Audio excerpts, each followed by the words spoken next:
आज हम सब उम्मीदवार राम जी बेनीवाल के जन्म दिवस के उपलक्ष्य में उन्हें बधाई देने के लिए यहाँ पहुंचे हैं। तो आप इसी प्रकार का प्यार इस वक्त के अंदर आने वाला चुनाव के अंदर बनाए रखना, तभी हमारा उम्मीदों का उम्मीद 22 के अंदर से विधायक चुनकर विधानसभा में जाएगा। आप यही प्यार हमेशा बनाए रखना और आप सभी यहाँ पधारे इसलिए बहुत बहुत धन्यवाद। अभी नागौर के सांसद शहर है राजस्थान हनुमान जी बेनीवाल हमारे बीच में पहुंच चुके हैं, उनका बहुत बहुत स्वागत और अभिनंदन करें। हनुमान बेनीवाल जिंदाबाद, राष्ट्रीय लोकतांत्रिक पार्टी जिंदाबाद, उम्मीदवार राम बेनीवाल जिंदाबाद, हनुमान बेनीवाल जिंदाबाद। सभी साथियों से विरोध रहेगा, गैलरी खाली करें, गैलरी पूरी खाली करें।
राजस्थान भाई पावन धरा पर किसान नेता हनुमान जी बेनीवाल का स्वागत एवं अभिनंदन। हनुमान बेनीवाल, हनुमान बेनीवाल, उम्मीदवार राम बेनीवाल, उम्मीदवार राम बेनीवाल, आप थोड़ी व्यवस्था बनाए रखें। राष्ट्रीय लोकतांत्रिक पार्टी जिंदाबाद जिंदाबाद जिंदाबाद जिंदाबाद, उम्मीदवार राम बेनीवाल जिंदाबाद। हमारे बीच तशरीफ ला चुके हैं राष्ट्रीय संयोजक शहर राजस्थान किसानों की आवाज युवाओं के। ये गाड़ी के आगे जो खड़े वो साइड में हो जाए, गाड़ी के आगे जो भी युवा साथी खड़े हैं और गैलरी के अंदर कितनी बार समझा दिया है, गैलरी खाली कर दे पूरी की पूरी। सुनो साहब, हमारे बीच में पैदल ही आ रहे हैं, पैदल ही आ रहे हैं। आप सभी लोग एक बार आप अपना अपना जगह पर खड़े हो सकते हो और कार्यकर्तागण प्लीज ध्यान दें, अपने कार्यकर्ता ध्यान दें। बुजुर्ग लोग आगे बैठे हैं, उनका भी आप ध्यान रखें। बुजुर्गों को कार्यकर्ता मिलने दें, कार्यकर्ता ध्यान दें। बुजुर्ग लोग अपने या पंडाल के अंदर बैठे हैं, नीचे बैठे। हनुमान बेनीवाल जिंदाबाद, उम्मीदवार राम बेनीवाल जिंदाबाद। कार्यकर्तागण ध्यान दें।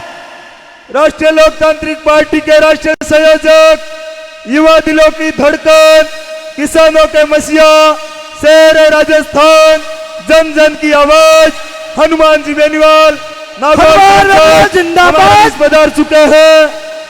हनुमान बेनीवाल जिंदाबाद, जिंदाबाद।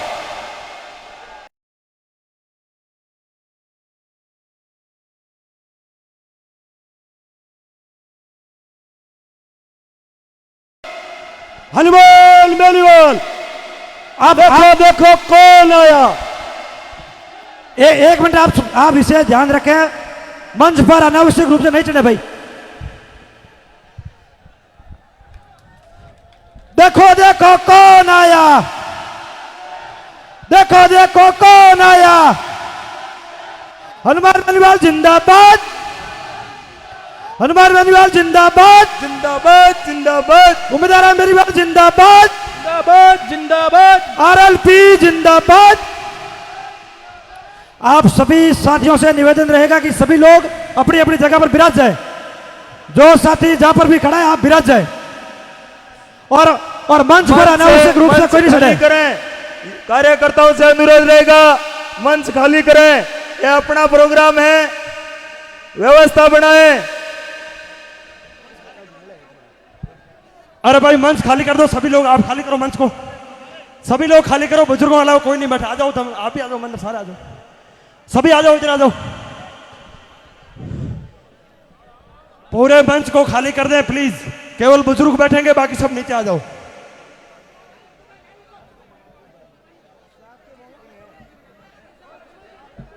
एक बार दोनों हाथ उठा करके जोरदार तालियों के साथ खेमा बाबा की इस धरती पर आदरणीय हनुमान जी बेनीवाल का स्वागत, अभिनंदन। आज उम्मीदवार जी बेनीवाल के जन्मदिन के मौके पर आयोजित इस कार्यक्रम के अंदर नेताजी ने आपकी उपस्थिति और जोश को देख करके अचानक कार्यक्रम बनाया और 3 घंटे के अंदर आपके बीच में पहुंचे। जोरदार तालियों से स्वागत।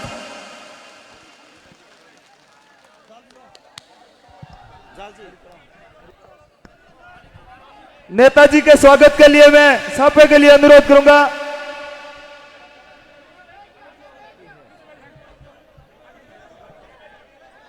सभी युवा साथियों कार्यकर्ताओं से निवेदन है कि ये अपना खुद का कार्यक्रम है, विराज जाएं, आप आराम से विराज जाएं। और मंच पर सभी स्थानीय कार्यकर्ताओं से निवेदन है कि आप नीचे विराज जाएं, बाहर से आए हुए बुजुर्ग मेहमानों से बैठने के लिए जगह दें और आराम से सामने आकर विराजमान हुए।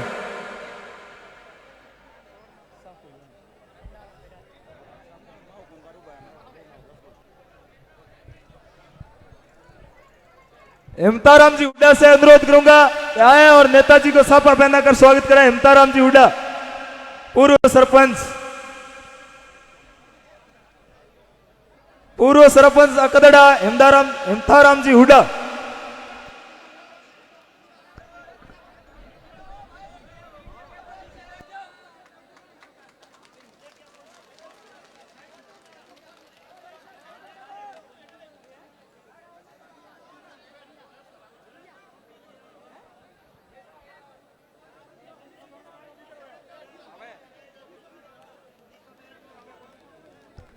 माल्यार्पण के लिए पंचायत समिति सदस्य प्रतिनिधि सोनाराम जी गोदारा, सीतर का पार।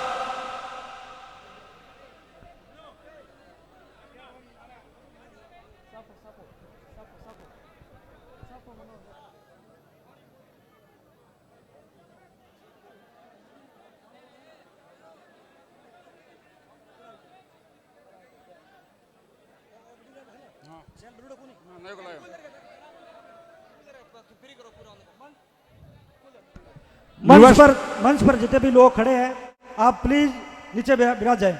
मंच पर जितने भी लोग खड़े हैं आप प्लीज नीचे विराज जाएं। अब मैं उद्बोधन के लिए निवेदन करूंगा। बाईतू की एकमात्र आवाज, बाईतू ही नहीं पूरे बाड़मेर जिले की एकमात्र आवाज, किसान नेता, हम सब के चहेते नेता आदरणीय उम्मीदवार जी बेनीवाल साहब से निवेदन करूंगा कि आप अपने जन्मदिन के अवसर पर सामने विराजमान हजारों बुजुर्गों और युवाओं को संबोधित करें। आदरणीय श्री उम्मीदवार जी बेनीवाल साहब।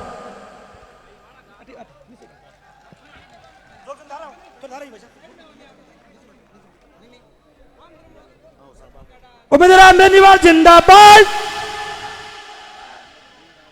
बोलिए सिद्ध श्री खेमा बाबा की, वीर तेजाजी महाराज की, रामसा पीर की। आज बाईतू के ऊपर रखे गए जन आशीर्वाद समारोह में पधारे हुए हमारे नागौर सांसद राष्ट्रीय लोकतांत्रिक पार्टी के सुप्रीमो हनुमान जी बेनीवाल साहब और सत्ताराम जी देवासी, समस्त राष्ट्रीय लोकतांत्रिक पार्टी के नेतागण और गांव से पधारे हुए सरपंचगण, पंचायत समिति सदस्य, सम्मानित मंच और गांव से पधारे हुए मेरे पितातुल्य बुजुर्गों, युवा साथियों, मातृशक्ति, आप सभी का बहुत बहुत आभार। आपने मेरे जन्मदिन पर आप खुद ही कार्यकर्ताओं द्वारा ये इतना बड़ा भव्य कार्यक्रम रखकर बहुत शानदार और जानदार स्वागत किया, इसके लिए आपका बहुत बहुत आभार, बहुत बहुत धन्यवाद। देखिए, नेताजी के आने का पहले कोई प्रोग्राम था नहीं, लेकिन अपन लोगों के प्रति नेताजी का आशीर्वाद और प्यार इतना मजबूत है कि उनको लगा कि अभी आशीर्वाद देने के लिए जाना चाहिए, तो एकदम तुरंत प्रोग्राम बनाया और हाथों हाथ अपने बीच में पधारे। इसलिए नेताजी का बारंबार धन्यवाद, बहुत बहुत आभार। 2018 के अंदर राष्ट्रीय लोकतांत्रिक पार्टी की स्थापना हुई। वैसे हमारे नेताजी हनुमान जी पिछले 15-20 सालों से जवानों और किसानों के लिए दिन रात एक करके संघर्ष कर रहे हैं। जो राजस्थान के अंदर कांग्रेस और बीजेपी की जो बारी बांधी हुई है, एक बार कांग्रेस और एक बार बीजेपी, इससे छुटकारा पाने के लिए 2018 के अंदर पार्टी का गठन किया। नई पार्टी थी, मजबूती से चुनाव लड़ा, 57 सीटों के उम्मीदवार उतारे थे, जिसमें से कई जगह सम्मानजनक वोट आए और 3 विधायक जीतकर राजस्थान की विधानसभा के अंदर गए। उसी के डर से जब लोकसभा का चुनाव था तो बीजेपी सरकार को गठबंधन करने के लिए मजबूर होना पड़ा और अपन सबसे चर्चा करके कि किसके साथ गठबंधन करना चाहिए, क्योंकि केंद्र के साथ में अकेला नहीं लड़ सकते। नई पार्टी थी तो आप सब लोगों की ज्यादातर राय थी कि बीजेपी के साथ गठबंधन करना चाहिए, तो बीजेपी के साथ गठबंधन करके 24 बीजेपी के और एक मात्र रालोपा के नेता 25 के 25 जीता के आपका दिल्ली लेके गए। लेकिन दूसरी पार्टियों ने उनके साथ में चलावा भी किया और बोतल का चुनाव चिन्ह जीत लिया, फिर टायर का चुनाव मिला। लेकिन नेताजी के अंदर इतना दम था कि पूरी राजस्थान के जनता के प्रति इतना इनका प्रेम था कि इनके कहने मात्र से बोतल टायर के निशान के ऊपर 24 बीजेपी के सांसदों को ले जाकर दिल्ली की पार्लियामेंट में लेके गए। लेकिन वहां पर भी दिल्ली की सरकार ने किसानों के साथ में 3 काले कानून लाए, वो नेताजी को बिल्कुल अच्छे नहीं लगे। इसलिए बीजेपी से गठबंधन तोड़कर किसानों और जवानों के साथ में सड़क के ऊपर आकर किसानों के हित में संघर्ष किया और बीजेपी से गठबंधन तोड़ दिया। क्योंकि हमेशा ये अपनी चिंता नहीं करते हैं, ये सिर्फ और सिर्फ किसानों और जवानों की चिंता करते हैं। इनका एक ही मकसद रहता है कि किस तरह से राजस्थान के अंदर जो सत्ता जो चल रहा है सिस्टम, इसको कैसे बदला जाए। किस तरीके से राजस्थान के अंदर भ्रष्टाचार इतना फैल गया है, अव्यवस्थाएं इतनी फैल गई है कि उसका कोई हद नहीं। अगर थानों के अंदर देखें तो अपराध बहुत ज्यादा बढ़ रहे हैं, महिलाओं के प्रति देखें, बच्चों के प्रति अपराध और भ्रष्टाचार इतना फैल गया है, आप किसी से अछूता नहीं है। अभी देख लो, आप आज गिड़ा से आए होगे, नई रोड अभी बनी है और उसके अंदर इतने खड्डे हैं कि आप कल्पना नहीं कर सकते। आपको देखने से ऐसे लगता कि ये तो रोड तो कोई 5-7 साल पुरानी हो, लेकिन वो रोड 3 महीने पहले बनी है और उसकी ये हाल है। तो राजस्थान के अंदर भ्रष्टाचार का बोलबाला हर जगह है और नेताजी हमेशा अपने हित के लिए संघर्ष करते हैं। अभी नेताजी के निर्देश अनुसार जो बजरी की राजस्थान के अंदर लूट चल रही थी, तो उस लूट को रोकने के लिए नेताजी के आदेश अनुसार बालोतरा से संघर्ष की शुरुआत की और यह आंदोलन पूरे राजस्थान के अंदर जन आंदोलन का रूप लिया। क्योंकि जो बजरी का ट्रक 7-8 हजार में मिल रहा था, वो ये लुटेरी सरकार 25-30 हजार रुपए के अंदर लूट कर किसानों को जिस तरीके से राजस्थान की जनता के साथ कुठाराघात कर रहे हैं, तो वो नेताजी से सहन नहीं हुआ।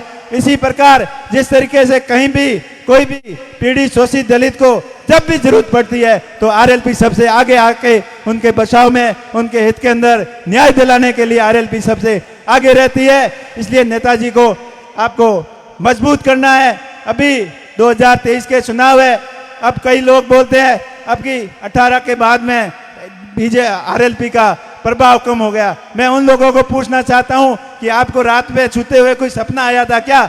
अब लोगों की आशा और उम्मीद के देखते हुए तो ऐसा लग रहा है कि आरएलपी के प्रति जनता का विश्वास 18 से 4 गुना बढ़ा है। जो 18 के अंदर वोट आए थे, पूरे राजस्थान के अंदर 4 गुना वोट आएंगे और पूरे राजस्थान की जनता की आशा और उम्मीद की किरण सिर्फ नेताजी है और वो उनके दिमाग में हमेशा यही सपना रहता है कि राजस्थान के जवानों के लिए नए रोजगारों की स्थापना कैसे हो, सरकारी पद जो पड़े हैं खाली वो पूरे भरे जाए और किसान के हर खेत तक बिजली फ्री बिजली मिले और किसानों की सिंचाई का हर खेत तक पानी मिले, ये नेताजी का सपना है। तो इस सपने को साकार करने के लिए आप सत्ता के नजदीक भेजोगे, सत्ता के अंदर वो ताकत होगी, सत्ता के अंदर भेजोगे तभी वो कर सकते हैं, नहीं तो विपक्ष में रहकर खाली संघर्ष ही कर सकते हैं, अन्याय के खिलाफ आवाज उठा सकते हैं, अन्याय होने नहीं देते हैं। लेकिन आगे हमेशा के लिए अत्याचार और अन्याय बंद कैसे हो, संपूर्ण राजस्थान का डेवलपमेंट कैसे हो, उसके लिए नेताजी के पास विजन है, नेताजी का सपना है कि राजस्थान के अंदर नए इंडस्ट्रियल डेवलपमेंट हो, नए उद्योग लगे, ताकि जवानों को रोजगार के लिए बाहर अदर स्टेट के अंदर नहीं जाना पड़े और किसान के हर खेत तक पानी मिले और किसानों को फ्री बिजली मिले, ताकि हमारा किसान सबल हो और यूरोपियन कंट्री के तर्ज पर वहाँ किसान कैसे खुशहाल हो, ऐसे किसान या इंडिया के किसान, राजस्थान के किसान खुशहाल होना चाहिए। तो वो नेताजी के अंदर विजन है। तो आप सभी 36 कौम के लोगों से मेरा विनम्र निवेदन है कि जिस प्रकार मेरे जन्मदिन के ऊपर आप बड़ी संख्या में आशीर्वाद देने के लिए आए, उसी जोश और जुनून के साथ अभी 23 के अंदर चुनाव है, उसके अंदर आप 4 गुना जोश दिखाना। अभी जो जितने आए हैं, आप अगर 10-10, 20-20 वोट जोड़ोगे तो ये असंभव नहीं है। अगर सत्ता के अंदर नेताजी जाते हैं तो राजस्थान का डेवलपमेंट होगा, एक नए राजस्थान का निर्माण होगा, युवाओं के सपनों का राजस्थान होगा, किसानों के सपनों का राजस्थान होगा। हमारे किसानों के बच्चे भी यूएस, इंग्लैंड और यूरोप पढ़ने के लिए जाएंगे, हमारे किसान खुशहाल हो गए, जवानों के लिए नए रोजगार के आयाम मिलेंगे और ये भ्रष्टाचार जो हो रहा है उसके ऊपर शिकंजा कसा जाएगा। मजाल है किसी के अंदर दम है कि वो भ्रष्टाचार कर दे, क्योंकि सत्ता कमजोर है, सत्ता के अंदर बैठे हुए नेताओं का मिलाजुली का खेल है। पहले बीजेपी सरकार के अंदर भी घोटालों का आरोप लगाने वाले नेता, जैसे ही कांग्रेस की सरकार आई तो नेता बिल्कुल चुप हो गए और आपकी कमाई ज्यादा कैसे हो, उस कमाई के अंदर जुट गए, बजरी माफिया के साथ में मिलकर पूरे राजस्थान की जनता को लूटना शुरू कर दिया। आप ही बताओ, जैसे आवास आए हुए 1.5 लाख रुपए का आवास मिल रहा है, उसमें 80,000 रुपए की आपकी बजरी आ रही है, तो बाकी काम कैसे होगा। उसके साथ साथ में आप सरकारी दफ्तर में जाओ, आपकी बिजली खराब होती है, आप FRT में कंप्लेंट कर दो, 10-15 दिन कोई सामने देखने वाला नहीं है। ट्रांसफार्मर जल जाता है, आप IN के ऑफिस के चक्कर काट के थक जाते हो, महीनों भर लग जाते हैं आपके नए ट्रांसफार्मर मिलने में। यही हाल है स्कूलों के। अब स्कूलें तो बहुत ज़्यादा खोल दी, लेकिन उसके अंदर अध्यापकों की कमी है, क्योंकि सरकार की मंशा नहीं है। बच्चे पढ़ लेकर होशियार हो जाएंगे तो नेताओं के कहने में उनके अनुसार गुमराह नहीं होंगे, इसीलिए ये मास्टरों की व्यवस्था पूरी नहीं कर रहे हैं। वैसे ही चिकित्सा के क्षेत्र में देख लो, अब हॉस्पिटलों के बाहर जाके देखो, बड़े बड़े होर्डिंग बोर्ड लगे हुए हैं कि आपका 25 लाख रुपए तक की दवाई फ्री मिलेगी, लेकिन किसी भी हॉस्पिटल के अंदर जाके देखो आपको 500 की फ्री मिल जाए, तो आप मान लेना कि ये सरकार के बोर्ड सही है। और अभी जो महंगाई रात के नाम पर सरकार अपना चुनावी प्रचार में चला रही है, अपनी जनता के टैक्स के पैसे की बर्बादी कर रही है, करोड़ों अरबों रुपए का पानी की तरह बहा रही है। आप जहां देखोगे वहां आपको पोस्टर मिलेगा, चाहे बस स्टैंड हो, चाहे बस हो, चाहे सरकारी दफ्तर हो, गांव पंचायत मुख्यालय तक नहीं छोड़ा इन्होंने, जगह जगह पोस्टर लगा दिए। पोस्टर लगाने से महंगाई कम नहीं होगी। अगर महंगाई असली कम करनी है तो बजरी के दाम कम करो, पेट्रोल डीजल के दाम कम करो और अन्य तरीके के राहत पैकेज जनता के अंदर दो, ताकि जनता को महंगाई से राहत मिले। नहीं तो चुनावी वादों से कुछ नहीं होगा। आपने 2018 के अंदर जो घोषणा पत्र था उसके अंदर आपने 20% काम भी पूरा नहीं किया। आपके चुनावी घोषणा पत्र में था 3500 रुपए बेरोजगार युवाओं को रोजगार बेरोजगारी भत्ता मिलेगा, लेकिन आप यहाँ हजारों की संख्या में युवा बैठे हो, कितने लोगों को 3500 रुपए भत्ता मिलता है वो बताओ। तो इसी तरीके से झूठे वादे किए, किसानों के संपूर्ण कर्ज माफी की बात कही और 4 साल आपको इधर उधर गुमराह किया, और अभी चुनाव नजदीक आए तो बड़े बड़े वादे कर रहे हैं, बड़े बड़े फिर पोस्टर लगा रहे हैं, हमने ये काम सेक्शन करा दिया, हमने वो काम करा दिया। जब धरातल के ऊपर काम हो तब मानना कि इन्होंने कुछ काम करवाया है, नहीं तो इनकी नीयत में खोट है और ये जनता को बगलाने के लिए अलग अलग के षड्यंत्र रच रहे हैं। इनसे आपको जागना है और नेताओं का हकीकत कौन है, असली जनसेवक कौन है, इसके बारे में आपको पहचान करनी होगी और एक नए राजस्थान के निर्माण के लिए नेताजी का हाथ आपको मजबूत करना होगा, ताकि राजस्थान का सिस्टम बदले, राजस्थान के अंदर शिक्षा की व्यवस्था अच्छी हो, चिकित्सा की व्यवस्था अच्छी हो, राजस्थान एजुकेशन का हब बढ़े। और वैसे बाड़मेर की बात करें तो बाड़मेर के अंदर पिछले कई टाइम से स्थानीय मुद्दे रहे हैं कि बाड़मेर को नया एयरपोर्ट मिले, बाड़मेर के अंदर नया ड्राई पोर्ट मिले, बाड़मेर के अंदर नए रेलवे के प्रोजेक्ट मिले, लेकिन किसी के ऊपर किसी ने ध्यान नहीं दिया। इसीलिए अब नेताजी को मजबूत करने के लिए करने का ही एक आपके पास विकल्प है कि सत्ता के अंदर आप भेजोगे, तभी अपनी सारी समस्याओं का परमानेंट इलाज होगा। किसानों को फ्री बिजली मिलेगी, अच्छी जवानों को अच्छा एजुकेशन मिलेगा और बेरोजगारों को रोजगार के नए अवसर मिलेंगे। इन सभी के लिए आपको सत्ता के अंदर लाना होगा। आप नेताजी का हाथ मजबूत करें। एक बार आप सभी का बहुत बहुत आभार कि आप बड़ी संख्या में मुझे आशीर्वाद देने के लिए पधारे। जिस प्रकार आशीर्वाद देने के लिए 36 कौम के लोग आए हैं, मुझे आशा ही नहीं पूर्ण विश्वास है कि आप इसी प्रकार आशीर्वाद बरकरार रखेंगे तो सत्ता के नजदीक भी जाएंगे। आपकी बहुत बहुत धन्यवाद। बोलिए श्री खेमा बाबा की, रामसा पीर की, ख्वाजा शरीफ की, सभी देवी देवताओं की। बहुत बहुत धन्यवाद आदरणीय उमेदवार राम जी। अब मैं निवेदन करूंगा शेर राजस्थान, किसान नेता और किसानों की एकमात्र आवाज, हम सब के लोकप्रिय नेता आदरणीय श्री हनुमान बेनीवाल जी से कि आप आए और सब अपना उद्बोधन दें। देखो देखो कौन आया, देखो देखो कौन आया, हनुमान बेनीवाल जिंदाबाद।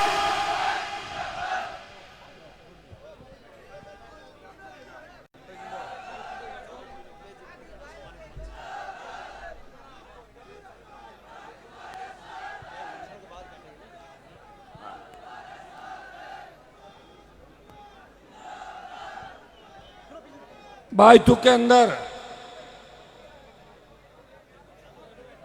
राष्ट्रीय लोकतांत्रिक पार्टी के आपके प्रत्याशी रहे किसान नेता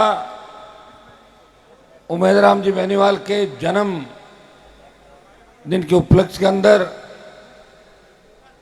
जो रिकॉर्ड तोड़ संख्या के अंदर पूरे बायतू विधानसभा क्षेत्र सहित बाड़मेर के कोने कोने से पधारे हुए मौजूद बुजुर्गों, नौजवान साथियों, मातृशक्ति, मेरे छोटे भाइयों, सबसे पहले तो मैं उमेदवार राम जी को इनके कि तो 40 साल का होगा, कितना 46 का होगा, 46वें जन्मदिन पे मेरी ओर से इनको बहुत बहुत बधाई, शुभकामनाएं।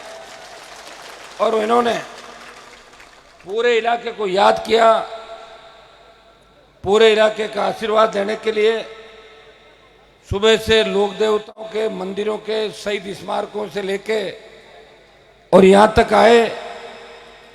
मैं उमेश जी को बधाई देता हूँ इनके जन्मदिन की, बहुत बहुत मेरी तरफ से, बायतू की जनता की तरफ से और पूरे राष्ट्रीय लोकतांत्रिक पार्टी परिवार की तरफ से बहुत बहुत बधाई।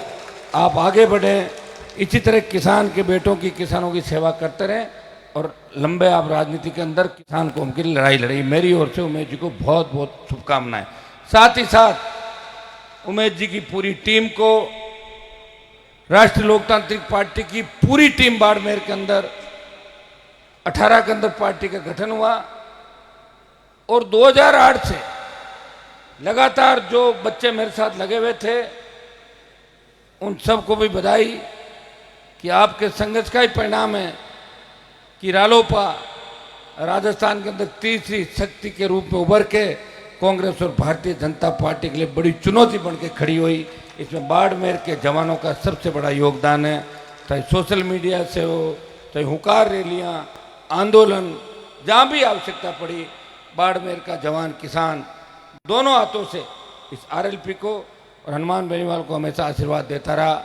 आपका ऋण मेरे ऊपर है और मैं हमेशा एक बात कहता हूँ, इस जिले से मेरा पूर्व जन्म का रिश्ता है कि आपने मुझे हमेशा नई ऊर्जा दी, ताकत दी और उसी का परिणाम है कि हनुमान बेनीवाल इस किसान कौम के लिए पूरे देश के अंदर किसानों की लड़ाई लड़ रहा है। चाहे मोदी से लड़ना हो, चाहे गहलोत से लड़ना हो, चाहे वसुंधरा की बैंड बजानी हो, ये राष्ट्रीय लोकतांत्रिक पार्टी ने ये काम किया, ये आपके आशीर्वाद से किया। आज उमेश जी के साथ साथ हमारे बावड़ी के प्रधान भाई राजूराम जी खोजा का भी जन्मदिन है, तो ये भी यहाँ आए। तो मैं मेरे बाद राजू का भाषण करूंगा। धन्यवाद राजू देगा, बाद में एक ही बात पहले राजू जी का स्वागत करो। राजू राम को बधाई, और आज आरएलपी के कई हमारे नेताओं का जन्म, उन सबको भी बधाई, और पूरे राजस्थान के अंदर जिन जिन का जन्मदिन है उन सबको भी बधाई मेरी तरफ से। सब लोग आगे बढ़े। जन्मदिन के अवसर पर एक प्रण लें कि हमें राजस्थान में बदलाव करना है, हमें इस राजस्थान को बेमुक्त भ्रष्टाचार मुक्त करना है, हमें इस राजस्थान को माफिया से मुक्ति दिलानी है।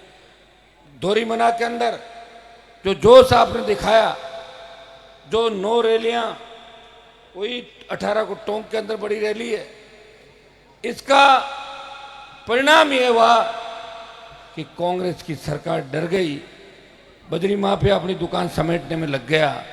मैं आपको विश्वास दिलाता हूं, वो दिन दूर नहीं जब बजरी माफिया घर बैठ जाएगा, हर किसान को उसके खेत में उसका अधिकार पट्टा मिलेगा, छोटी लीजें बजरी की मिलेगी।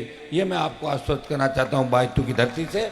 और बजरी माफिया ने जितनी भी खुदाई राजस्थान के अंदर करी है, जितने भी नियम विरुद्ध काम किए, जितनी भी गुंडागर्दी करी, उसको ठीक कर देंगे, उसको सलाखों के पीछे डालेंगे।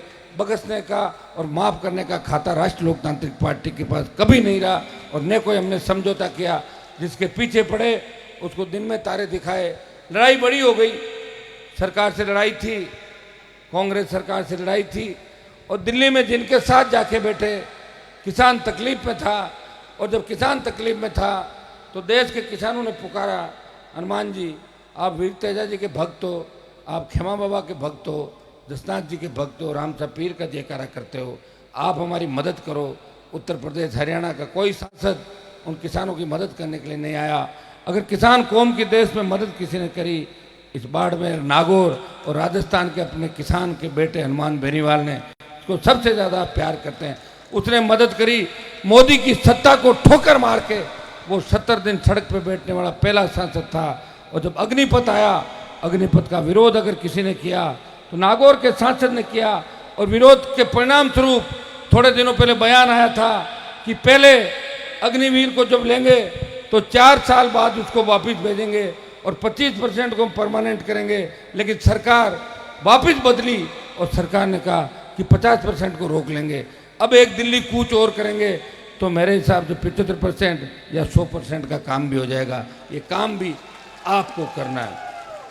भाइयों, डूंगरगढ़ की रैली के अंदर जब मैंने ये कहा कि जो भ्रष्टाचार के अंदर अधिकारी पकड़े जाते हैं उनकी सरकार अभियोजन स्वीकृति नहीं देती, ऐसे भ्रष्ट अधिकारियों की पॉलिटिकल बेस पे, जातीय बेस पे कोई न कोई नेता मदद करता है, और वो जेलों में रहने के बाद वो फील्ड पोस्टिंग ले लेते हैं।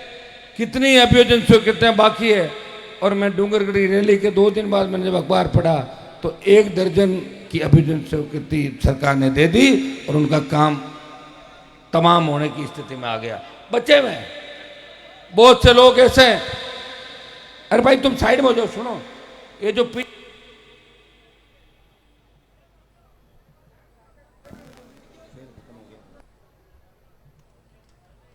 बाहर काट दे।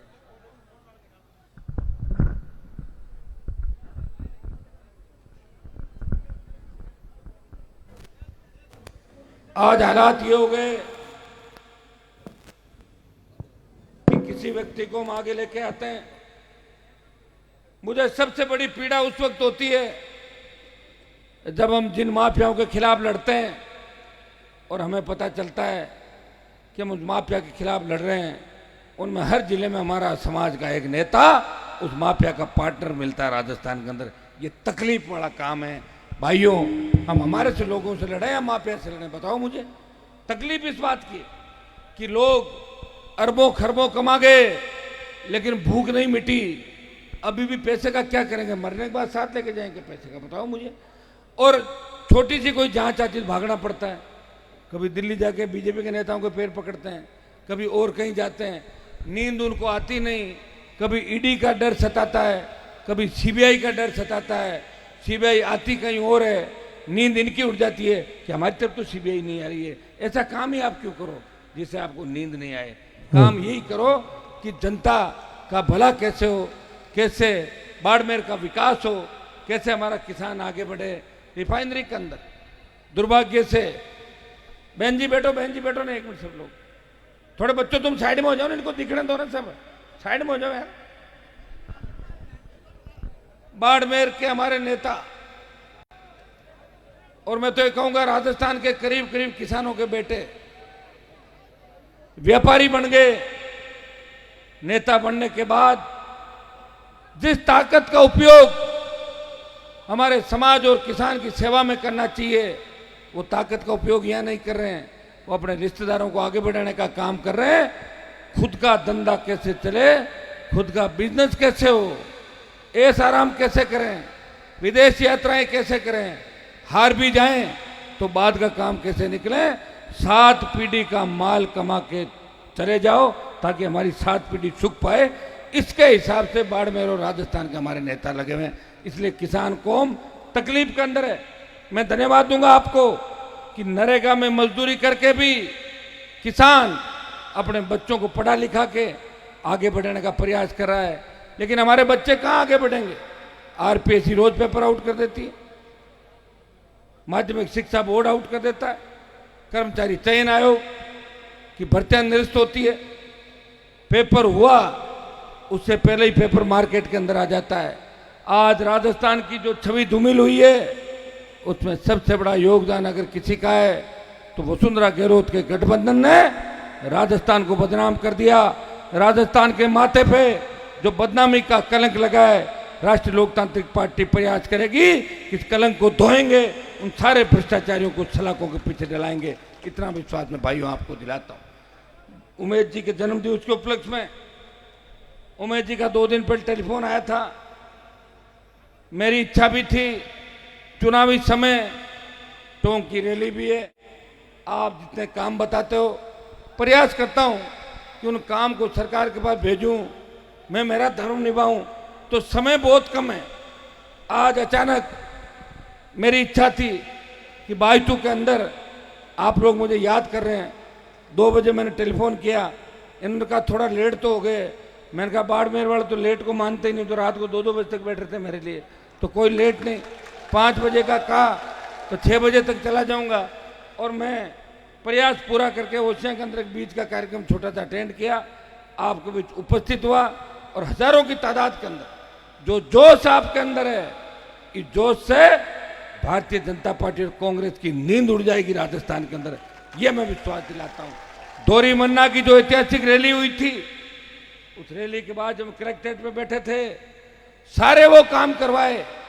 ड्रोन सर्वे भी हो रहा है, माइनिंग की एफआईआर भी हो गई, बाई नेम एफआईआर हो गई, और मेरे हिसाब से माफिया डरा हुआ बैठा है।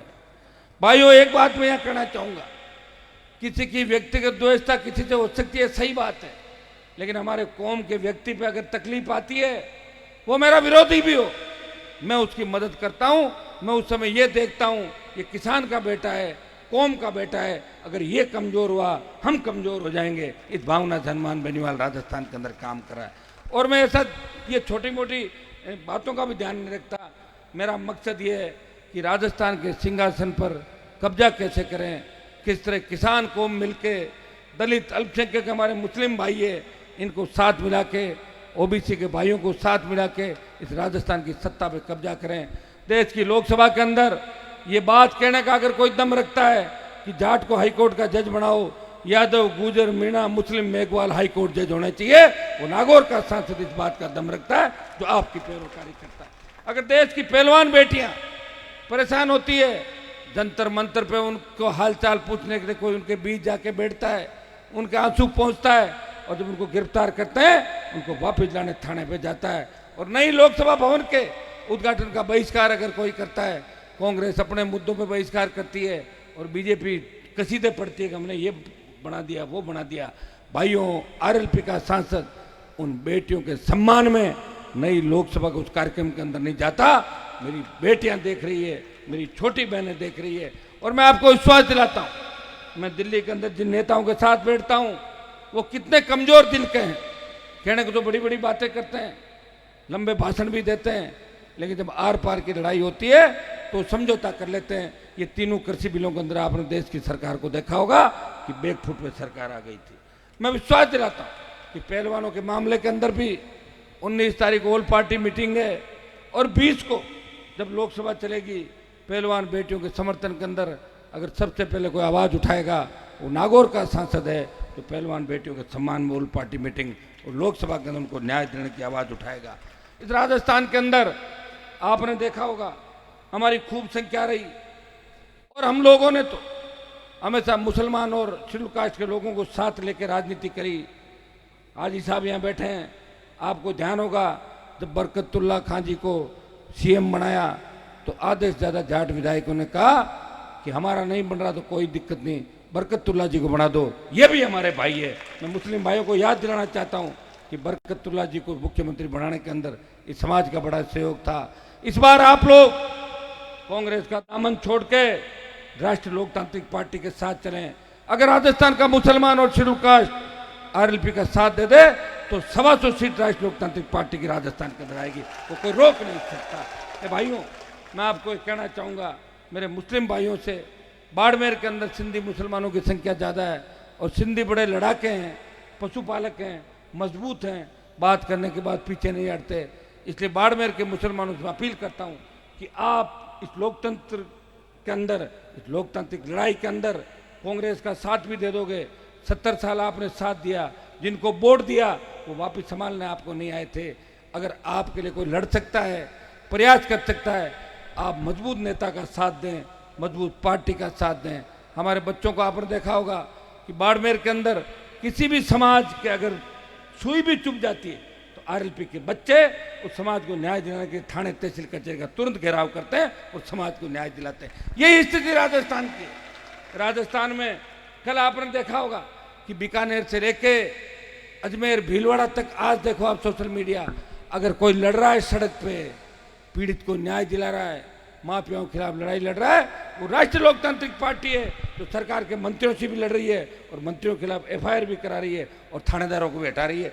बीकानेर के अंदर एक थानेदार को रात को रवाना करवाया था, ये आपने देखा होगा सोशल मीडिया पर। उस थानेदार की पैरोकारी करने के अंदर भी हमारे समाज के भी नेता तैयार बैठे थे। आप जानते हो सारा बिजनेस का काम हो गया, सब व्यापारी हो गए। मैं तो एक ही बात सुनता हूँ, जब भी किसी नेता का फोन आता मेरे पास समाज के और किसान के, वो एक बात मुझे जरूर कहता है, ये तो नहीं कहता कि हनुमान जी लड़ो, वो कहता है कितना टाइम खराब करोगे, ऐसे ही रहोगे कि राज में भी आओगे। तो मैंने कहा मैं राज में तो आ जाऊं, लेकिन मैं राज में आके किसी की दुल्हन नहीं बनूंगा, मैं तो पूरा राज करना चाहता हूं राजस्थान के अंदर। तो राज में तो आप लोग आए थे, अगर जूते चप्पल उठाने हैं वो तो कभी उठा लो, कौन मना करे, सैंडल उठा के ले लो। और जूते चप्पल कप प्लेट नहीं उठाने तो पूरे राज की आवश्यकता है। और पूरा राज अगर आ जाए तो आपको किसी कार्य के लिए धरने प्रदर्शन की आवश्यकता नहीं होगी, आपका मजबूत एक पहरेदार हो वही काफ़ी है। मैं कहता हूं अगर राज भी नहीं आए और हर जिले में अगर मजबूत किसान का एक बेटा मजबूती से लड़ाई लड़े तो राज भी लड़ाइयों से डरता है। आप नागौर के अंदर देख लें, बाड़मेर के अंदर देख लें, इतना फर्क जरूर महसूस होगा कि नागौर जिले के अंदर जितने मेरे लोग हैं, हमारे समाज के सबसे ज़्यादा बच्चों को अगर जिताया राजस्थान में, पिछली बार कई कहानियाँ हो गई थी, मैंने नागौर के अंदर शायद सारे हमारी समाज के 8 एमएलए नागौर के अंदर बने, अलग अलग पार्टियों से बने होंगे, मदद करी। अब वो लोग हमारे लोगों को तंग करते हैं तो लोग जाएंगे कहाँ, मेरे पास आते हैं, मैं उनकी रखवाली भी करता हूँ हमारे लोगों की, और उनसे भी लड़ रहा हूँ जिनको पिछली बार मदद की। दुर्भाग्य इस बात का है कि हमारे लोग इस मदद को भूल जाते हैं और जब समय खराब आता है, जब वो कहते हैं साहब गलती हो गई, तो समय तो चला जाता है, समय किसी का इंतजार नहीं करता, समय बदलता नहीं है। मैंने बड़े बड़े लोगों को देखा था, मैंने वसुंधरा को देखा था, जब वसुंधरा मुख्यमंत्री थी किस तरह पूरी कांग्रेस पार्टी उसके कदमों में पड़ी थी। 13 से 18 कांग्रेस के 21 विधायक जब राजस्थान की विधानसभा में वसुंधरा आती तो उसकी तरफ भाग के जाते थे, मैडम नमस्ते, मैडम नमस्ते, मैडम मैं फलानी जगह से, मैडम मैं, अच्छा ओके ओके ओके। एक मैं था, वसुंधरा खड़ी होती थी, मैं कहता नीचे बैठ, नहीं बोलने दूंगा तुझे। एक मैं भी था, तो मैं भी विधायक था, मुझे वो दिन भी याद है। और ये जो बड़ी बड़ी बातें कर रहे हैं, इनको आप भी जानते हो कि कि 50 साल पहले क्या थे, 40 साल पहले क्या थे और कहाँ से कहाँ पहुँच गए, ये आप भी देख लो। 50 साल पहले मेरे पिताजी विधायक थे, 8 बार एमएलए एमपी रह गए घर के अंदर, लेकिन मेरे पास तो सेकेंड हैंड गाड़ी है, वो भी किसी ने दे रही किस्तों से पैसे चुका रहा हूँ उसके, आपको ध्यान है। अगर मेरे पास पैसा हो, सरकार बनी जाए, मीडिया के लोग पूछेंगे भैया संसाधनों की बड़ी कमी है, स्वाभिमानी लोग हैं, जोड़ी फैला के ये नहीं कहेंगे कि इसमें 2 रुपये 5 रुपये 10 रुपये डालो, वो फिर जोड़ी फैलाना हो गया। हाँ, प्रयास करेंगे कि हमारे जो बड़े लोग हैं, उद्योगपति, वो आर्थिक रूप से हमारी मदद करें। मदद कर तो निश्चित रूप से आप जानते हैं कि जवान हमारे साथ है राजस्थान का, ये तय है। और ये 75 लाख जो नया बोर्ड जवानों का जुड़ा है, ये 80% पोलिंग करेगा, और जो 80% पोलिंग करेगा उसमें 60% आरएलपी को वोट डालेगा। आप जोड़ लें वोट कितना हुआ। ये तो हो गया, ये नया मतदाता और पूर्णा मतदाता। तो 9 लाख वोट हमें मिले और 200 पर लड़ाते तो वोट कितना होता, 20 लाख। जोड़ लो 20 लाख का 40 लाख, ये जोड़ो 1 करोड़ के आसपास तो आरएलपी जा रही राजस्थान के अंदर। अगर 1 करोड़ वोट आरएलपी ने ले लिया तो कहां से सरकार बनेगी भाइयों? कांग्रेस तो थर्ड चली जाएगी और बीजेपी वेंटिलेटर पे चली जाएगी, आपकी खुद की सरकार बन जाएगी राजस्थान के। तैयार हो जाओ, सिंहासन आपका इंतजार कर रहा है।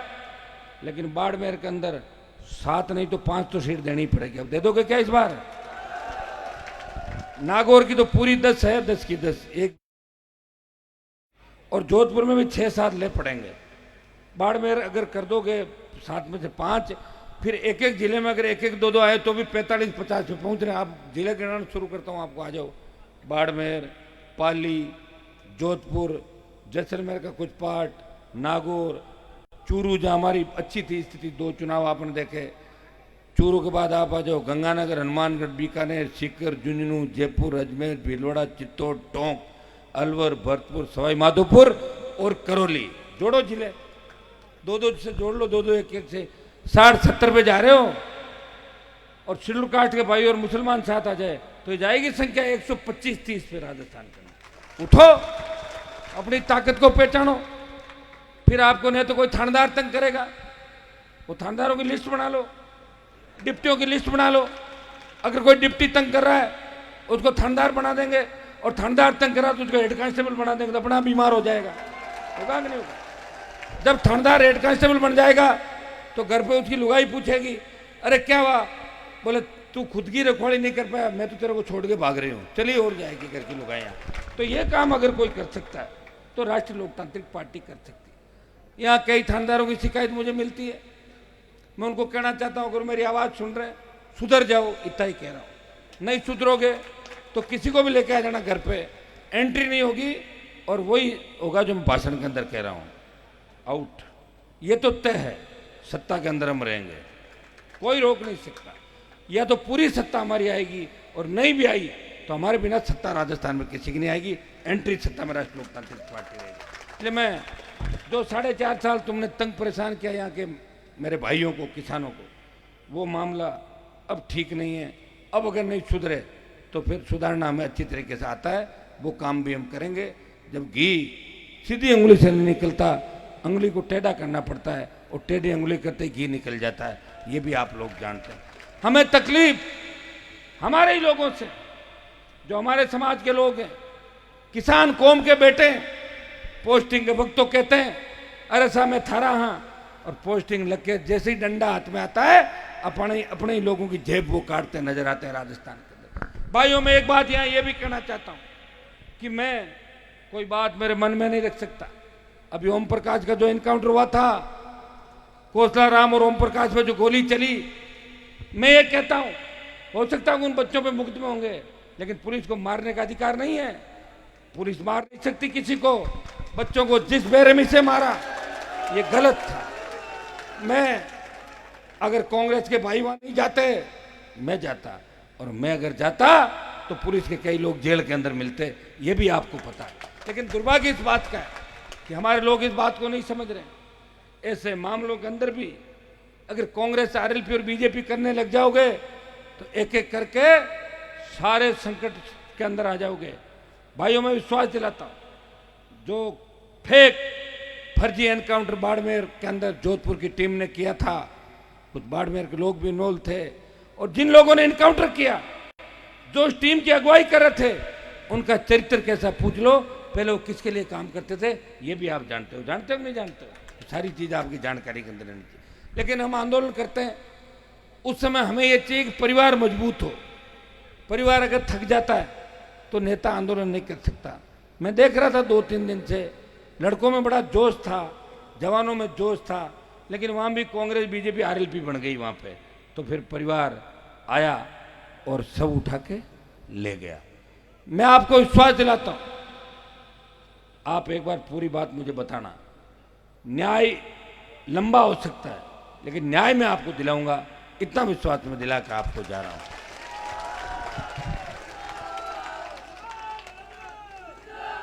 मेरी संवेदना हर उस व्यक्ति के साथ है। लोग मुझे ये भी कह रहे हैं, जैसे मैंने पोस्ट डाल दी बच्चे कमेंट करने लगे, अरे साहब आप तो बदमाशों के साथ हो। अरे बदमाशों के साथ नहीं हूं, लेकिन बदमाश, पुलिस अगर बदमाशी करके किसी बदमाश को मारती है तो मैं पुलिस के खिलाफ हूं। हत्या का अधिकार किसी को नहीं दिया गया है। सीआरपीसी आईपीसी किस लिए बने हैं, ये संविधान किस लिए बने हैं? फिर तो चाहे जिसको मार दोगे और चाहे जिसको जिंदा छोड़ दोगे, फिर लोकतंत्र थोड़ा ही है। ये पाकिस्तान अफगानिस्तान नहीं है, ये हिंदुस्तान है। यहाँ कोर्ट कचहरी भी है, सामाजिक व्यवस्था है, संस्कृति भी है। इसलिए मेरे उन छोटे भाइयों को भी कहना चाहूँगा कि कमेंट करने के लिए थोड़ी जल्दबाजी मत करो। आप तो दिन में 3-3 बार मेरी परीक्षा लेते हो। हनुमान जी कभी तो पहले कहते मोदी से गठबंधन कर लिया, छोड़ दिया, अब अगर वापस कब करोगे? तुम्हें खुशबू आ रही है वापस करोगे? हनुमान जी आप ये कर लो वो कर लो, अरे क्या करोगे मेरे से ये तो बताओ।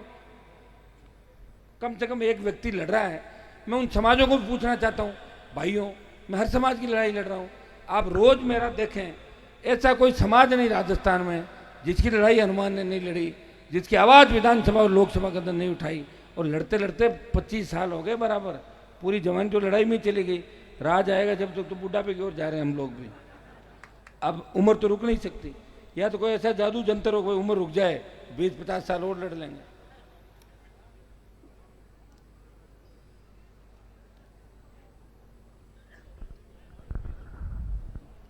लड़ते लड़ते थकेंगे नहीं। एक चीज मैं हमेशा आपको कहता हूं कि जिस दिन आप थक जाओ उस दिन मुझे कह देना कि अब थके, राज में आना चाहते हैं। वो राज आधा अधूरा जो भी मिलेगा मैं दिला दूंगा आपको तुरंत। भाई मंत्री से ज्यादा हमारे लोग बने नहीं।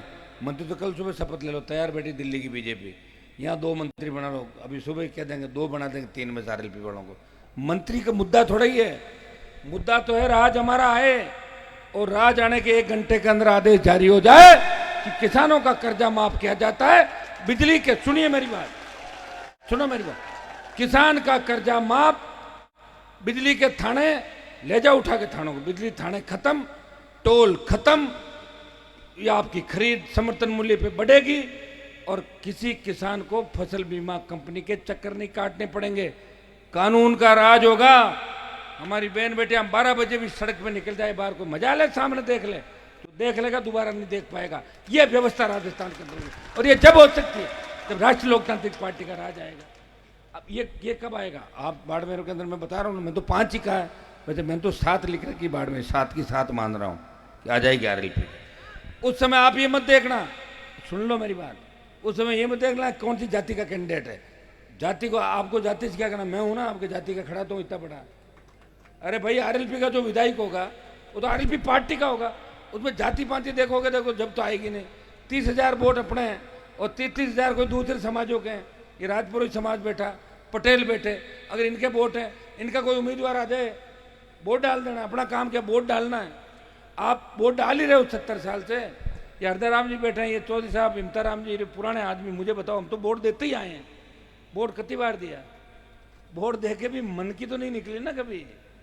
भाई थाने के चक्कर ही लगाने पड़े, थानेदार डंडा दिखा रहा है, एसपी कलेक्टर मान नहीं रहा है। ये तो मैं आ गया, इसलिए कलेक्टर एसपी को सड़कों पे ला रहा हूँ, उठा उठा के, डीजी साहब चलो सड़क पे, आईजी साहब चलो सड़क पे, कलेक्टर एसपी आओ बाहर। ये पहले मुझे पता है कि एक आपके शायद एमएलए ने कोई धरना दिया था, कांग्रेस के विधायक ने, कलेक्टर बाहर नहीं आया था ना कोई मामला यहाँ का, और फिर कलेक्टर को हटा दिया होगा। लेकिन वो कलेक्टर बड़ा जिद्दी था, कहा मैं कुछ नहीं समझता हूँ, नहीं आया बाहर। और उसकी जगह अगर मैं होता तो बाहर बुला लेता कलेक्टर, नहीं बुला तो अंदर घुस जाता तोड़ फोड़ करके, पक्का था। लेकिन मैं कानून हाथ में लेने की बात कभी नहीं करता। तुम्हें पता है कि 5-5 लाख की रैलियां करी, बच्चों का ध्यान रखा, हमारे पे इस बार नजर लग गई। ये जो हमारी दोरीमन्ना की रैली थी और जो स्वागत जोधपुर से लेके नागौर, जोधपुर से लेके बाड़मेर तक जो ऐतिहासिक स्वागत आपने किया दोरीमन्ना तक, तो नजर लग गई किसी की कि इतना अच्छा स्वागत, सारी जातियां उमड़ पड़ी सड़कों पे, आरएलपी की सरकार बन रही ऐसा लग रहा था, तो नजर लगी। और हमारे बच्चे जा रहे थे, काफिला तो नहीं था मेरा, कई विरोधी ये भी कहते हैं हनुमान जी के काफिले, काफिला तो वो होता है जिसमें नेता खुद साथ चलता है। 1-1.5 घंटे पहले एक कोई बस वहाँ खड़ी थी सड़क पे, जो सवारी उतार रही रॉन्ग साइड, उस सवारियों को बचाने के लिए गाड़ी ओवरटेक किया, एक्सीडेंट हो गया, जिसमें गुजरात के हमारे 3 भाई खत्म हो गए। मैं वहाँ भी जाऊँगा उन परिवारों से मिलने के लिए। मैं ऐसा आदमी नहीं हूँ कि मैदान छोड़ के भाग जाऊँ। मैं जो जितने घायल थे, रात को 2-3 बजे सब घायलों से मिला और 5 बजे जाके ऑपरेशन चालू कराया एमडीएम हॉस्पिटल के अंदर। अगर मौके पर ऑपरेशन हाथों हाथ चालू नहीं है तो उसकी डेथ हो सकती थी, पता है, मैं वहाँ था। और 7 बजे जब ऑपरेशन पूरा हो गया ना, तब मैं गया। मैंने कहा ठीक है, बोले साहब अब बच जाएगा। ये काम ऐसे थोड़े कि चल दिया, चलो भाई स्विच ऑफ करके चल दी। उन नेताओं में हनुमान बेनीवाल नहीं है। मुझे पता था कि भाई तो अगर मैं आज नहीं आऊँगा, आप सोचेंगे हनुमान जी इतना रखते हैं, भाई तो आए ही नहीं, तो इसलिए मैं भाई तो आ गया भाग के। बताओ आया कि नहीं आया? मैं नहीं आता, फोन पे संबोधित कर, एक ट्वीट कर देता, मान लेता आपको भाई 4 दिन पहले आए थे, परेशान है नहीं। तो भाइयों, आपसे जो मेरा लगाव है, उस लगाव के कारण ही देखो, मुझे तो बाड़मेर के अंदर पिछली बार मैंने कहा कि आपने तो नागौर के नेताओं को वोट भी दिए थे, यहाँ रामनिवास जी को एमपी बनाया था, बनाया कि नहीं बनाया था? और नाथूराम मिर्जा के कहने से आपने कल्याण सिंह कालवी को वोट दे दिया था, जाट समाज ने बाड़मेर को दिया था कि नहीं दिया था? आप तो नागौर वालों की इतनी मानते हो, मैं आपका कहना मानता हूँ बाड़मेर वालों का। आपने तो उन नेताओं का माना। आप मुझे कहता हो वसुंधरा को भगाओ, भगा दिया। आप कहते हो गहलोत को भगाओ, भगा दिया। आप कहते हो मोदी को छोड़ो, छोड़ दिया। अब तो बाड़मेर वाले मेरे साथ आ जाओ सारे के सारे। तो कौन सी पार्टी बची बताओ मुझे भाई। मैं कोई यहाँ से तो चुनाव लड़के आपको तंग कर नहीं रहा हूँ। मैं तो चाहता हूँ यहाँ की सीटें सारी आ जाए हमारे खाते में। पूरे मारवाड़ में अगर हमारी 43 सीट है और 43 में अगर मारवाड़ में 25-30 जीत गए तो आंकड़ा 80 पार चला जाएगा राजस्थान के अंदर। इसलिए मारवाड़ को मजबूत करो। हर एक व्यक्ति तय करे कि मुझे मेरे शेड्यूल कास्ट के भाई का वोट भी जोड़ना है, मुसलमान का जोड़ना है, मेरे दूसरे पटेल भाई का भी जोड़ना है। मुझे कुमार, सुथार, दर्जी, नाई, जितनी भी जातियां हैं उन सब, नाइक, भील, बावरी, देवासी तो हमारे सत्ताराम जी बैठे हैं, नेता देवासियों के चुनाव लड़ाया आरएलपी पार्टी ने। सत्ताराम जी ने हेलीकॉप्टर की यात्रा करती मेरे साथ पूरे बाड़मेर जिले के अंदर।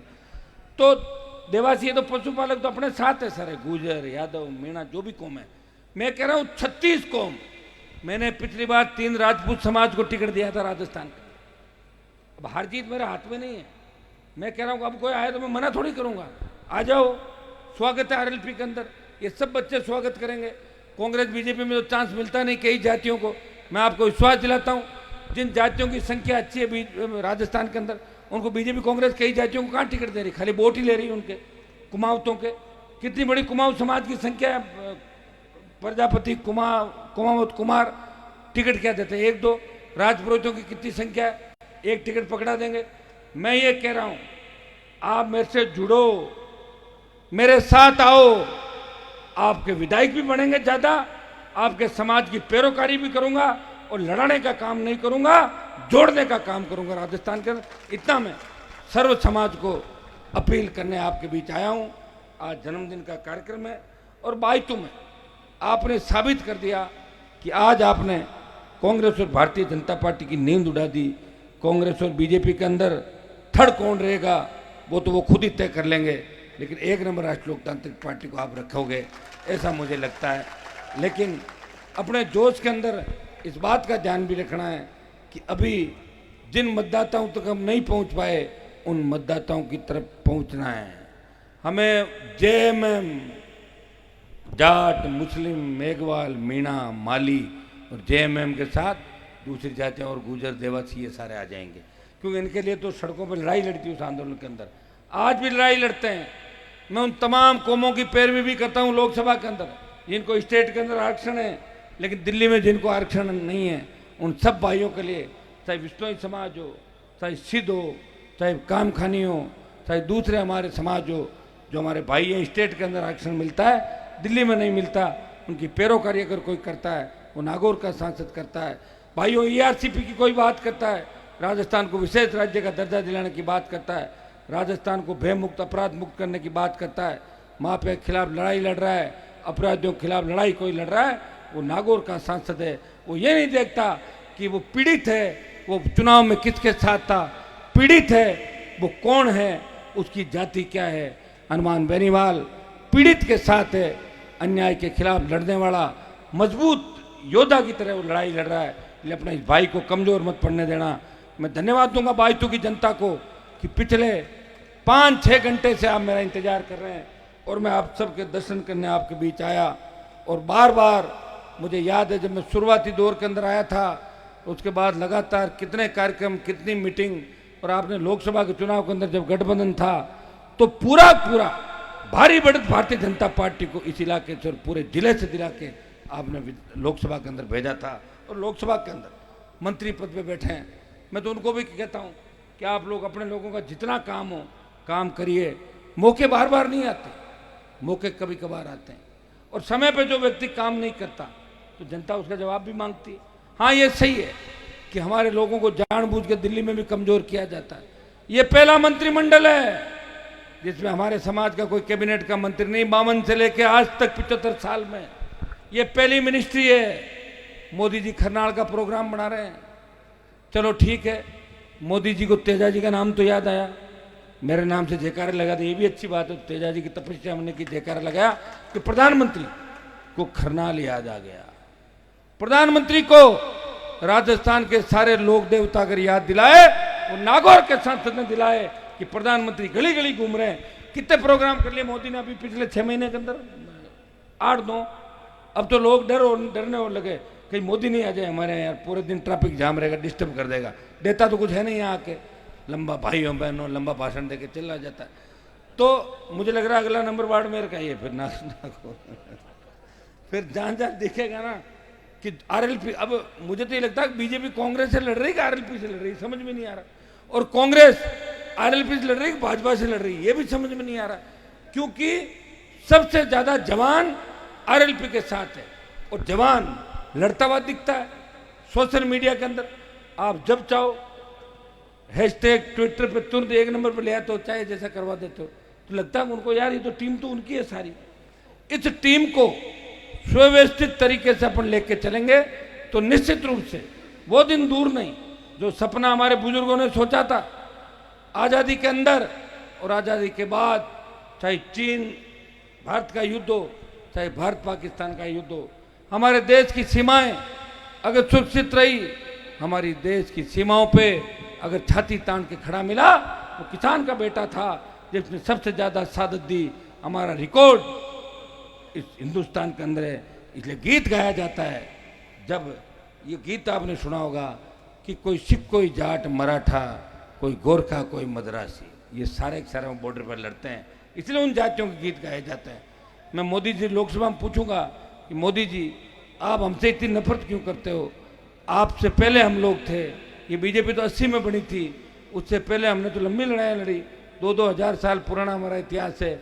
और रक्षक की भूमिका के अंदर रहे, जहाँ हमारे 10 घर गाँव के अंदर थे, मजा ले उस गाँव की तरफ कोई देख ले, सारी जातियों की रखवाली भी करते थे। और भाइयों, जागीरदारी प्रथा के खिलाफ लड़ाई लड़के अगर 1952 में बूथ तक कोई लेके गया हर सब जातियों को, तो सबसे पहले हमारा समाज था जिन्हें जागीरदारों के खिलाफ किसान आंदोलन में बिगुल बजाया और जागीरदारी प्रथा को खत्म करने के लिए, जागीरदारों के आतंक को खत्म करने का काम अगर किसी ने किया तो हम किसान लोगों ने अपना हक और अधिकार लेने का काम किया। कई लोग मेरे भाषण को उल्टा सुल्टा तोड़ मरोड़ के करते हैं, मैं उनको पूछना चाहता हूँ भाइयों, जागीरदारी प्रथा का विरोध तो विधानसभा के अंदर कई लोगों ने 52, 57, 60 के अंदर भी किया था। मैं किसी कौम के खिलाफ नहीं, जो पीड़ित शोषित है, हनुमान बेनीवाल उसके साथ है, ये हमेशा आपने देखा है, आगे भी आप देखोगे। लड़ने का काम नहीं करूंगा। लोकसभा चुनाव के अंदर बीजेपी ने अगर मुझे 2.5-3 लाख वोट दिए तो 25-30 लाख वोट मैंने बीजेपी को वापस दिला दिए थे। अभी तो बीजेपी में मेरी उधार बाकी है, 25-27 लाख वापस दो मुझे, जो मेरे लेके बैठे हो आप लोग। मैं तो 2.5 लाख के लिए थे और 30 लाख के लगभग आपको दिलाए थे। आप आगे बढ़े, मजबूत रहें और आप बायतू तक ही सीमित नहीं रहें। पूरा बाड़मेर तैयार है। मुझे उस हुंकार रैली के अंदर पता है 18 में, आज तो 23 हो गई। उसके बाद तो हम धीरे धीरे बढ़े, पार्टी बनी, हमारा कुनबा बढ़ा, 5 प्रधान बने, 1 सांसद बना, 3 विधायक बने। पावरफुल मजबूत हुए कि नहीं उस 18 से? जब 18 में आपने विश्वास किया था, 7 लाख की संख्या में आप आए थे, पूरे देश ने देखा ये क्या है बाड़मेर का रेला, ये क्यों इतने लोग घूम रहे हैं, है क्या कारण? और किसान आंदोलन को देश के अंदर अगर कर्ज माफी का आंदोलन को हवा मिली तो नागौर बाड़मेर की हुंकार रैलियों से देश का जवान और किसान आगे आया, उठा और कर्ज माफी के आंदोलन को हवा मिली। भाइयों, वो दिन दूर नहीं जब शांतिपूर्ण तरीके से, लोकतांत्रिक तरीके से अगर आपने बैठना सीख लिया और अपने अधिकार को पाने के लिए लड़ना सीख लिया तो सत्ता आपके दरवाजे पे खड़ी है, सत्ता आपका इंतजार कर रही है, सत्ता का सिंहासन धरती पुत्रों का इंतजार कर रहा है। उठो, एक एक व्यक्ति तय करो कि मेरे लिए हर घंटा जरूरी है।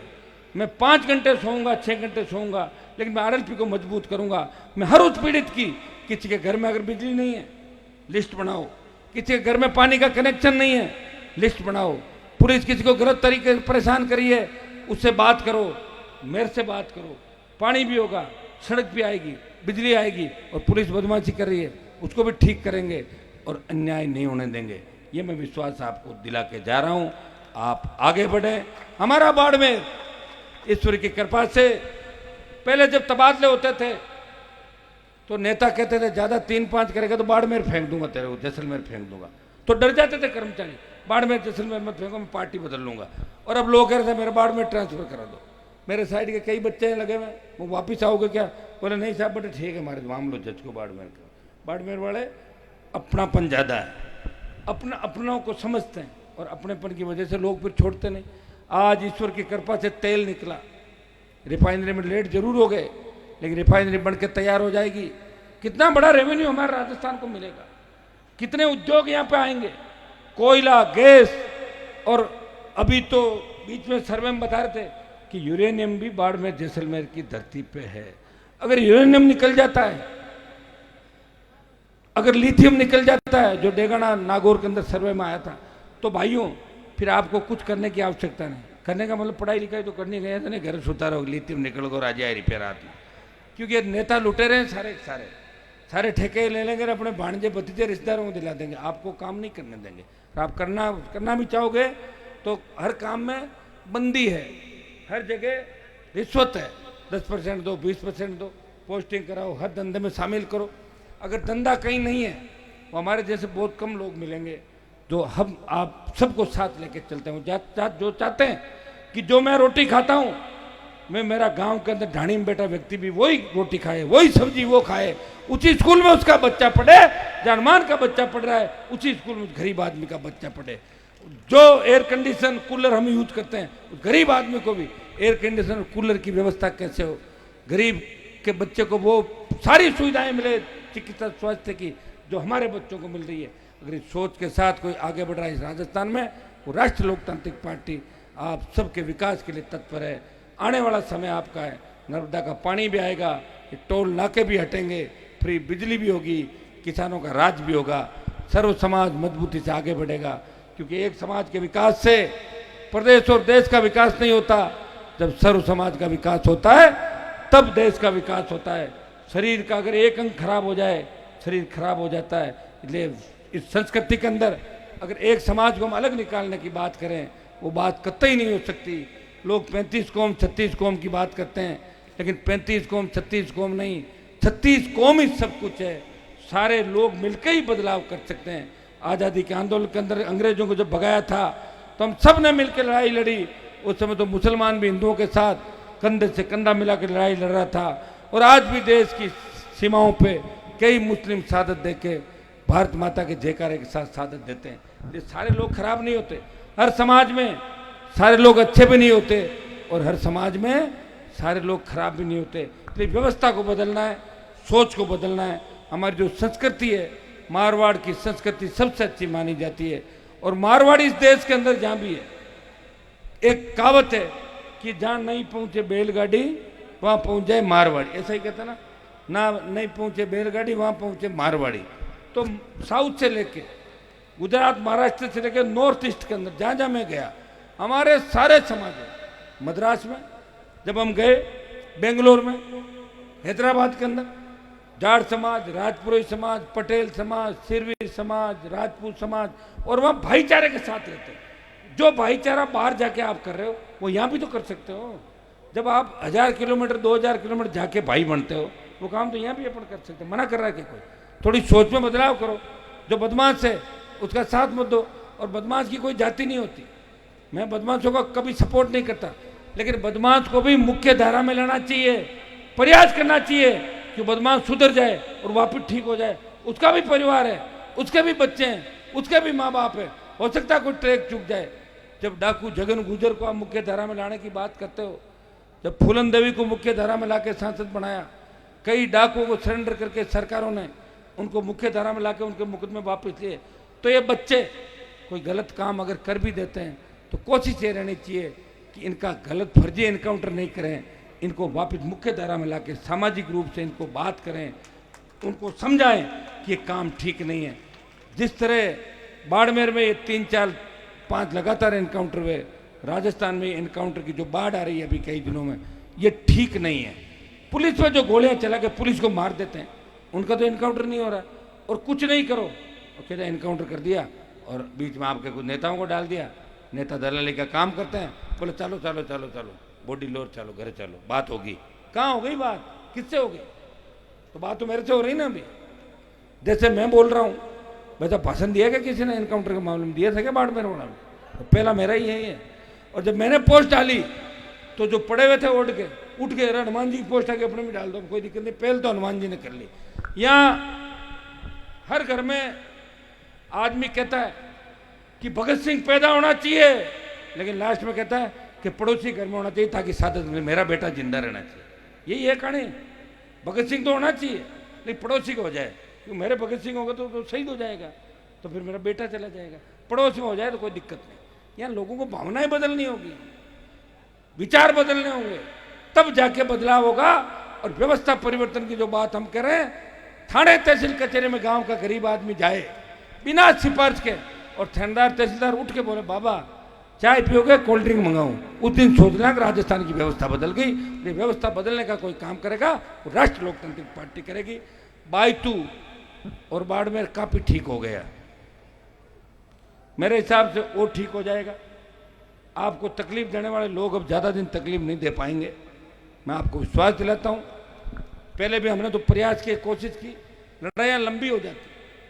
पूरा प्रदेश है, लोकसभा के अंदर जाने के बाद पूरा देश, आप देखोगे देश के तमाम राज्यों का अगर मजबूती से कोई पैरोकारी करता है, जो भी मामला मेरे पास आता है उस हर मामले को उठा के हर बिल पे लड़ने वाला, चाहे ट्राइबल का बिल हो, चाहे शेड्यूल कास्ट का हो, SC ST के मेरे भाइयों को, OBC के भाइयों को आरक्षण के अंदर बैकलॉग भरने की बात हो, OBC आरक्षण की विसंगतियों को लेकर जो मामले हो, भाइयों बयानबाजी करके अखबार में छपके और 1 घंटे का धरना देके और 1 घंटे बाद वापस चले जाए, ये तो हो गया मैनेजमेंट।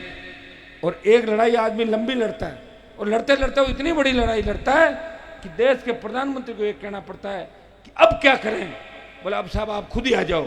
और बोले मैं तो गया था ना 13 में हनुमान को हराने, लेकिन बीजेपी की जमानत जब्त हुई थी 13 के अंदर। जब मोदी कुचरा के अंदर आके भाषण दे के गए, तब गुजरात के CM थे, तब बीजेपी की जमानत जब्त हुई थी, खींचर मेरे सामने।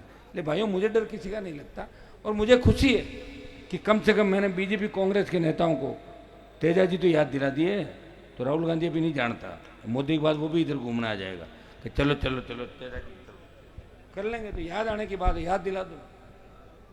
मेरी तो इच्छा है कि मोदी जी खाली बैठे हैं तो तेजा जी के बाद खेमा बाबा के भी आ जाए, 2 4 जय इनकी भी बोल दें यहाँ पर, तो जसनाथ जी की बोल दें, सारी जय बोल दें, अलग अलग जय बोल, तो सारे समाज भी राजी हो जाएंगे। और मोदी जी के पास काम तो कुछ बचा नहीं, ने कुछ किया, खाली जय बुलवा लो इनसे। जय बुलाने में अपना भी कोई नुकसान नहीं है भाई। अगर देश का प्रधानमंत्री जय, मैं तो चाहता हूँ खेतेश्वर भगवान का वहाँ भी एक जय बुलाओ, थान सिंह तुम लोग ले जाओ मोदी जी को, जयकारा कराओ सब लोग, तो कम से कम हमारे समाजों की वकालत तो करे देश का प्रधानमंत्री। अगर उनके मुंह से जयकारा निकले तो ठीक है ना, तो फायदा ही किया, हमने नुकसान थोड़ा ही किया। ये तो यही थे सारे सारे पहले, मेरे से पहले तो बड़े बड़े नेता हुए थे, धरती तोलते थे। कहाँ चले गए वो लोग, कहाँ चले गए उनके बच्चे? दिन में कहते कांग्रेस में रहेंगे, रात को भाजपा ऑफिस जाते हैं, बीजेपी वाले कह रहे हैं ज्वाइन नहीं करेंगे, वापिस कांग्रेस में आके कहते हैं सौगन है हमारी, हम तो ऐसे ही निकल रहे थे, पेशाब करने रुके थे, बीजेपी ऑफिस के अंदर नहीं गए थे, वो ज्वाइन करने में इधर नहीं तो इधर, इधर नहीं तो इधर, इधर नहीं तो इधर, इधर नहीं। तो ये हालात हमारे किसान नेताओं की, उनके परिवारों की स्थितियाँ हो गई। इसलिए अब आपको उठना है, ताकत को पहचानना है और नए बच्चों को पॉलिटिक्स में ज़्यादा से ज़्यादा आगे लाना है। और नए बच्चों को मैं सलाह दूंगा कि खाली मोबाइल, व्हाट्सएप, काला चश्मा और फॉर्च्यूनर लेके नहीं घूमना, उनको काम करना है, सड़क पे बैठना है। मैंने देखा नेताओं को सलवट नहीं पड़ने देते।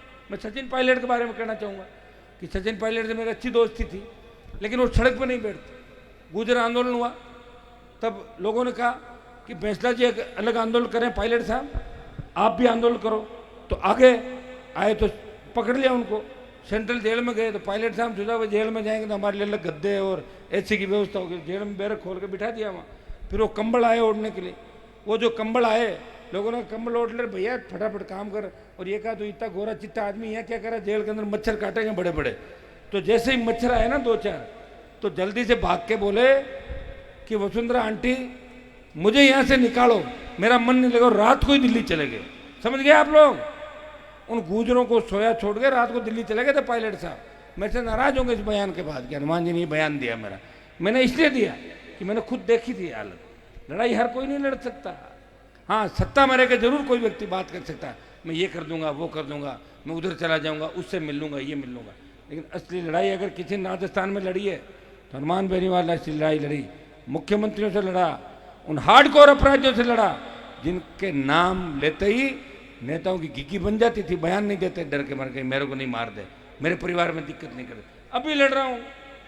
और जब बाकी लड़ाई बची, वो प्रधानमंत्री से लड़के साबित किया कि राजस्थान का लड़ाका अब राजस्थान का लड़ाका नहीं है, वो देश का लड़ाका है, देश की किसान कौम के लिए लड़ रहा है, वो हम सब का लड़ाका है। ये संदेश अगर किसी ने दिया तो नागौर के सांसद ने दिया। किसान आंदोलन की अगुवाई पंजाब ने की थी, लेकिन जवानों के अग्निपथ के आंदोलन की अगुवाई राजस्थान का किसान का बेटा कर रहा है, वो राजस्थान का जवान कर रहा है। जोधपुर में 2 लाख जवानों की रैली करके आपने मोदी जी को परेशानी में डाल दिया। प्रधानमंत्री जी वोट मांगने किस मुंह से जाओगे? किसान नाराज है, सेना को ठेके पे दे दिया, पेट्रोल डीजल 100 पार चला गया, कितनी सादत होगी। चीन आंख दिखा रहा है, पाकिस्तान आंख दिखा रहा है, खाली सोशल मीडिया से अखबारों में छपके वापिस राज नहीं आएगा, इसलिए कुछ करना पड़ेगा। इसलिए भाइयों उठो, अपनी ताकत को पहचानो। हमारे जो मुद्दे हैं वो लड़के ही हम उन पर विजय प्राप्त कर सकते हैं। अगली लड़ाई हमारी अग्निपथ की भी होगी, क्योंकि सबसे ज़्यादा सेना के अंदर बच्चे हैं वो किसानों के बच्चे हैं, और सेना ही ठेके पे दे दी तो फिर देश की रखवाली कौन करेगा? इन बातों का भी हमें ध्यान रखना है। उमेद जी के इस ऐतिहासिक जो आशीर्वाद समारोह, जन्मदिन का जो कार्यक्रम है, बायतू के तमाम सब लोगों को मैं धन्यवाद देता हूँ और मैं विश्वास दिलाता हूँ कि अब की बार सत्ता के अंदर आपको लेके आएंगे, ये मैं भरोसा दिलाता हूँ। बहुत बहुत आपको जो आशीर्वाद मुझे देते रहे, इसके लिए धन्यवाद और जय हिंद। सिंदरी में बजरी माफिया का जो आतंक था, वो क्या करना है इसमें? एक संजीवनी आदर्श घोटाला, ये कुछ पर्चा मेरे पास है, निश्चित रूप से मामले में लेके जा रहा हूं, इन मामलों को मैं उठाऊंगा। और मैं ओम प्रकाश के परिवार को भी आश्वस्त करता हूं कि आप लोगों ने मुझे कागज दिया है, मैं मिलने अलग से आपको बुलाऊंगा, और जो फर्जी फेक एनकाउंटर हुआ है इसकी नए सिरे से जांच, और जो दोषी थे उनको सजा कैसे मिले, ये काम निश्चित रूप से करवाने के लिए मैं आगे की पंक्ति में खड़ा हूं, पीछे नहीं हटूंगा। ये भरोसा मैं बायतू और बाड़मेर के किसानों जवानों को दिलाने का आपके बीच आया हूं। 2-4 जोरदार जयकारे वापिस लगा दें। जय बोले वीर तेजाजी महाराज की, खेमा बाबा की, राम साहब पीर की, जसनाथ जी महाराज की, ख्वाजा साहब की, खेतेश्वर भगवान की, जंबाजी महाराज की। बहुत बहुत आपको धन्यवाद। जय हिंद। और एक सुनो, एक मेरी चीज का हमेशा ध्यान रखोगे, उस दिन तुमने पढ़ लिया था कि गाड़ी 60-70 से ज्यादा नहीं चल, लिया था कि नहीं लिया था? वो याद रखना। और नशा करके गाड़ी में नहीं बैठेंगे, नशा करना ही नहीं है। और गलती से कोई करे ना तो नशा करके वहीं पड़ जाना, सुबह अपना आप उठा के ले जाएंगे घर वाले, ठीक है? ये मत करना, नशा छोड़ दो। नशा एक ही चीज का रखो कि सत्ता पे कब्जा करना। ये हमारी आंगनबाड़ी की बहनें आई है, मैं इनका मामला लोकसभा के अंदर इस बार आंगनबाड़ी का पहले भी उठाया था, पुणे लोकसभा में उठाऊंगा। मैं चाहूंगा कि राजस्थान की सरकार, दिल्ली की सरकार इन आंगनबाड़ी की बहनें जिन्होंने कोरोना काल के अंदर अपनी जान पे खेल के कोरोना पीड़ितों की रक्षा करी, कईयों की जान बचाई, और इनको इनका हक और अधिकार मिलना चाहिए। ये मैं आपके बीच वादा भी कर रहा हूँ। मेरा प्रयास जवान, किसान और आंगनबाड़ी की हमारी बहनों और तमाम संविदा कर्मियों के साथ है। खाली पद भरे जाए, मजबूत लोकायुक्त हो और आपका राज हो। बहुत बहुत आपको धन्यवाद। जय हिंद। बहुत बहुत धन्यवाद। एक बार आप सभी लोग बैठ जाए, मंच पर जितने भी लोग खड़े हैं आप एक बार बैठ जाएं। नेताजी खुद बैठ गए, पीछे पीछे से